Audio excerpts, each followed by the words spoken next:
По 2 години пандемија, Дедо Мраз за 2022 година, наместо повеќе парички, ни донесе нова криза. Таква каква светот, а ни ние не паметиме од Втората светска војна па наваму. Државата во лер, економијата во грч, граѓаните со дупки во џебовите. Пандемијата ја потурна, руската инвазија на Украина како да ја досруши домашната економија, а финансиски и граѓаните. И додека светот се подготвуваше за тешките денови, власта ги убедуваше граѓаните дека струја и храна ќе има, ценовни шокови ќе нема, ама цените растеа. Па годината тргна со протести на синдикалците за повисоки плати. Револтот се истори на улици. По тешки преговори падна договор. Минималецот се качи на 18.000 денари. Денеска сме навистина победници. Но вивна инфлацијата.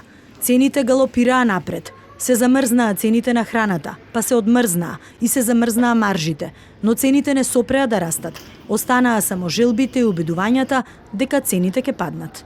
Да има намалување, во случај да нема, сега ќе се заседат контролите. Рафтовите се празнеа, граѓаните грабаа залихи во надеж дека ќе се спасат од ценовното цунами. Па храна и помош се бараше од соседите. И со Србија и со земјите од регионот, и леп и брашно и масло за јадење има доволно. Се полнеа и резервоарите. Стравот од поскапување создаде колони возила и по бензиските. Цените на горивата срушија историски рекорд. Состојбата кулминираше. Компаниите го дигнаа гласот од 6 пати поскапата струја. Стигнаа закани и од бизнисот. Ако владата не интервенира и не помогне во оваа ситуација, ние немаме друго решение освен да затвараме. За дочек на најтешката зима каква светот не памети, владата ги почна турнеите Бугарија, Србија, Грција, Турција, во потрага по поевтина струја. Пак напомош ги викнавме соседите. Инфлацијата растеше, стигна до 20%. Минималната потрошувачка кошничка за четворица од 30 се искачи на над 50.000 денари.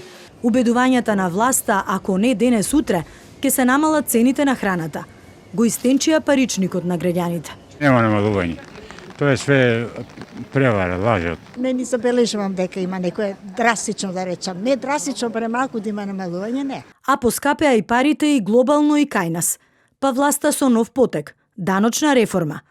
Но реформата издиша како балон. Се сведе на поевтини улошки, а поскапи тартуфи и перки од ајкули.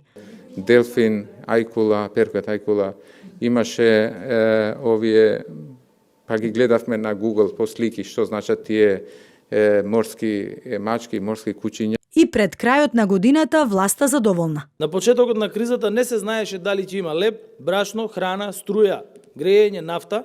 Не се знаеше дали ќе имаме доволно пари, дали ќе се исплаќаат пензиите.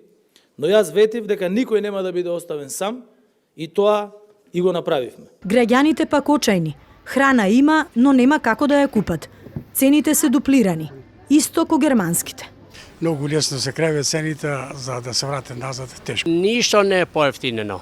Можда и нешто имат производи поскапени. Јас мислам дека воопшто нема ни да се поевтините. И ако некој праша по што може да се памети 2022 година на економски план, најдобро е што побрзо да се заборави. Потешка криза досега ниту земјава, ниту граѓаните не паметат, а ги имаше многу.